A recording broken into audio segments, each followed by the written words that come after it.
Hi hello नमस्कार सर्वांना, कसे आहात सर्वजण। होप सो सर्वजण खूप छान आणि मजेत असाल। मी भक्ती स्वागत करते तुमचं माझ्या एका नवीन अशा व्हिडिओमध्ये। आज मी तुम्हाला दोन रेसिपी दाखवणार आहे एकाच व्हिडिओमध्ये। तर पहिले तर मी तुम्हाला दाखवणार आहे ते म्हणजे भोपळ्याच्या तिखट पुऱ्या आणि त्यानंतर रताळ्याच्या गोड घाऱ्या। तर दोन्ही पण एकदमच करत आहोत आपण। इथे मी भोपळा जो आहे तो अर्धा किलो घेतलेला आहे। कुकरला अर्धा ग्लास पाणी टाकून छान शिजत ठेवलेला आहे, तो शिजून झालेला आहे। त्यानंतर इथे मी रताळी घेतलेली आहेत अर्धा किलो, ती देखील शिजत टाकलेली आहेत। आपण एक साथच दोन्ही पण रेसिपी बनवणार आहोत, तर तुम्ही असेच व्हिडिओला कनेक्ट राहा। अजून कोणी सबस्क्राइब केलं नसेल आपल्या YouTube चॅनलला तर सबस्क्राइब करा। तर इथे रताळी देखील आपली शिजवून झालेली आहेत। छान 4-5 शिट्ट्या करून घ्यायच्या कुकरला। तुम्हाला हवं तर तुम्ही असं देखील पातेल्यामध्ये त्याला बॉईल करू शकता, म्हणजे उकडून घेऊ शकता। इथे पहिले तर आपण आता रताळ्यांचं गोड पुऱ्या बनवण्यासाठीचं पीठ मळणार आहोत। गव्हाचं पीठ घेतलेलं आहे, गुळाचा पाक घेतलेला आहे, गूळ मेल्ट केलेलं पाणी घेतलेलं आहे, त्यात वेलची पूड, सुंठ पूड आणि इलायची पूड टाकलेली आहे। ते टाकताना मी व्हिडिओ घेतला नव्हता, त्यामुळे मी तुम्हाला दाखवत आहे। डब्यामध्ये आहे ती पूड। इथे मम्मीने बघा रताळी जी किसून घेतलेली होती ती स्मॅश करून घेतली गव्हाच्या पिठामध्ये। इथे आपण जे गुळाचं पाणी बनवलं होतं ते इथे टाकून घेतोय। छान मिक्स करायचं आणि जो आपला कणकेचा गोळा आहे तो छान मळून घ्यायचा। रताळी आम्ही किसणीच्या साहाय्याने किसून घेतलेली आहेत, ज्यामुळे कुठेही लम्स किंवा एखादा मोठा पीस रताळ्याचा राहायला नको यासाठी। आणि हे पीठ मम्मीने घट्टसर मळलेलं आहे, कारण आपण पहिले तर तिखट पुऱ्या बनवणार आहोत, तोपर्यंत हे पीठ छान भिजेल असे। आता घेतलेलं आहे तिखट पुऱ्या म्हणजेच भोपळ्याच्या घाऱ्या ज्या तिखट बनवणार आहोत त्याचं पीठ मळण्यासाठी घेतलेलं आहे। इथे जो भोपळा शिजलेला होता आपला त्याला काहीही किसून वगैरे घेण्याची अजिबात गरज नाहीये।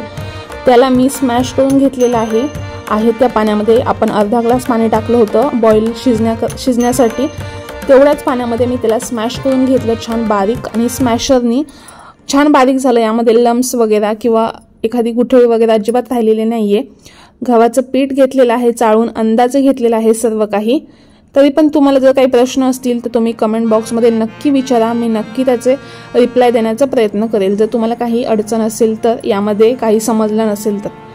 आणि आपण यामध्ये वाटण टाकलं, ते वाटण काय काय घेतलं होतं मी तुम्हाला सांगते। लसूण, अद्रक, मिरची, कोथिंबीर, जिरे, ओवा एवढं सगळं वाटण हिरवं टाकून घेतलं आपण मिक्सरच्या भांड्यामध्ये वाटून या पिठामध्ये पीठ मळण्यासाठी।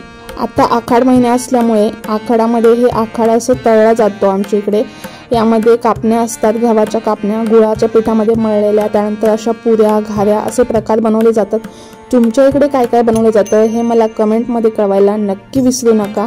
नक्की कमेंट करा काय काय बनवलं जातं तुमच्या इकडे। तर पहिले तर आपण तिखट पुऱ्या बनवतो, यासाठी तेल आपण वेगळं ठेवलेलं आहे आणि गोड पुऱ्यांसाठी आपण वेगळं तेल कढईमध्ये ठेवणार आहोत, कारण गोड तिखट मिक्स व्हायला नको। मम्मीने एक मोठी पारी केली आणि त्याची गोल मस्त अशी चपाती लाटून घेतली। पहिले तर एका काटेरी ग्लासच्या साहाय्याने मस्त अशा गोल गोल पुऱ्या कट करून घेतलेल्या आहेत। इथे कढईमध्ये तेल तापायला ठेवलं, तेल छान कडक तापू दिलं, मग मीडियम फ्लेम केली आणि जेवढ्या पुऱ्या मावतील या तेलामध्ये तेवढ्याच टाकायच्यात। मस्त टम्म फुगलेल्या आहेत, तुम्ही पाहू शकता किती छान दिसत आहेत। छान खरपूस भाजून घ्यायच्या गोल्डन होईपर्यंत, याला डाग छान लाल होईपर्यंत। या पुऱ्या आठवडाभर मस्त अशा बाहेर फ्रीज विरहित राहू शकतात। तुम्ही असं करू शकता बाहेर कुठे प्रवासाला जायचं असेल तर। इथे मी फटाफट मम्मींनी कापून घेतलेल्या पुऱ्या तळून घेते, तुम्ही असंच कनेक्ट राहा। तिखट पुऱ्या करण्यासाठी आपण हळद वगैरे अजिबात वापरलेली नव्हती। कोथिंबीर, मिरची, लसूण, अद्रक आणि ओवा जिऱ्याचं वाटण वापरलं। कोथिंबीर वापरल्यामुळे थोडासा हिरवट असा कलर आलेला आहे आणि पुऱ्या तळल्यानंतर छान अशा पिवळसर दिसत आहेत, अशाच दिसायला हव्या। तुम्हाला आवडत असेल तर तुम्ही हळद टाकू शकता किंवा केशरी कलर देखील टाकू शकता। आम्ही विदाऊट हळदीच्या केलेल्या आहेत, खूप छान होतात आणि टेस्ट तर खूप छान लागते। तुम्हाला हवं तेवढं तिखट ज्याप्रमाणे लागतंय त्याप्रमाणे तुम्ही टाकू शकता। आणि यासाठी भोपळा अर्धा किलो घेतला होता आपण, त्याच्यामध्ये जेवढं पीठ गव्हाचं मावेल तेवढं पीठ टाकायचंय आणि मीठ आणि वाटण टाकायचंय, दॅट्स इट। एवढंच टाकून या पुऱ्या तयार होतात, खूप छान आणि खमंग लागतात। तुम्ही भोपळा वापरून या पुऱ्या नक्की एकदा ट्राय करा। आम्ही तेल तापलेलं असताना मी भाजत होते आणि मम्मी लाटत होती, अशा प्रकारे फटाफट या तिखट पुऱ्या करून घेतल्या। आणि यानंतर आपल्याला गोड घाऱ्या बनवायच्या आहेत, ज्या रताळ्याच्या बनवणार आहोत आपण। तर त्याचा मी व्हिडिओ काही घेतला नाही, पण तळताना मी व्हिडिओ घेतलेला आहे त्या पुऱ्यांचा। तुम्हाला हवं तर तुम्ही भोपळा जो आहे तो फक्त स्टीमरमध्ये ठेवून तसा देखील उकडून घेऊ शकता। मी अर्धा ग्लास पाणी टाकलं होतं, कारण आम्हाला थोडेसे जास्त पुऱ्या बनवायच्या होत्या, त्यामुळे पाण्याचा वापर जास्त झाला तरी चालणार होतं। पण तुम्ही थोडक्या पुऱ्या बनवणार असाल तर तुम्ही माझ्यासारखं जे मी उकळून घेतलं, कुकरला शिट्टी काढून घेतली, त्या जागी तुम्ही स्टीमरमध्ये वरती भोपळा साल काढून तो स्टीम करू शकता। आता इथे आमच्या सर्व अशा तिखट पुऱ्या तळून झाल्या होत्या। मम्मीने गोड पुऱ्याची पूर्ण अशी एक चपाती लाटून घेतली आणि ग्लासच्या सहाय्याने मग अशा तिखट पुऱ्या जशा कापल्या काटेरी ग्लासच्या सहाय्याने, तशा गोड पुऱ्या लाटून घेतल्या आणि कापून घेतल्या काटेरी जो आपला ग्लास होता त्याच्या सहाय्याने। कढई चेंज केलेली आहे, लोखंडी कढईमध्ये हे तळत आहोत आपण, कारण तिखट तेल आणि गोड तेल मिक्स व्हायला नको यासाठी। आणि आपलं तिखट पुऱ्या होईपर्यंत गोड पुऱ्यांचं पीठ छान मुरलं होतं, भिजलं होतं। या गोड ज्या पुऱ्या आहेत रताळ्याच्या त्या करायला अगदी सोप्या आणि एकदम पटकन बनणाऱ्या आहेत, कमी साहित्यामध्ये होतात। फक्त तुम्हाला गूळ आपल्या घरामध्ये अवेलेबलच असतो असाही। गूळ तुम्हाला पाण्यात मेल्ट करायचा, वितळून घ्यायचा, जेवढ्या पुऱ्याचं तुम्हाला पीठ मळायचं तेवढ्या हिशोबाने। रताळी घ्यायची आहेत, जेवढी असतील तेवढी ती उकडून घ्यायची। रताळी आपण स्पेशली पुऱ्या बनवण्यासाठी आणली असतील तर बाकीचं साहित्य आपल्या घरामध्ये असतंच, वेलची पूड, सुंठ पूड, बडीशोप हे असं टाकायचं। गुळाचं पाणी करायचं, त्यामध्ये किस टाकून घ्यायचा रताळ्याचा आणि जेवढं पीठ बसेल तेवढं पीठ टाकून हे आपल्याला मिश्रण मळून घ्यायचं आहे पिठाचा गोळा। आणि तुम्ही याच्या पुऱ्या कापण्या काहीही करू शकता, असं नाही की पुऱ्याच केल्या पाहिजेत।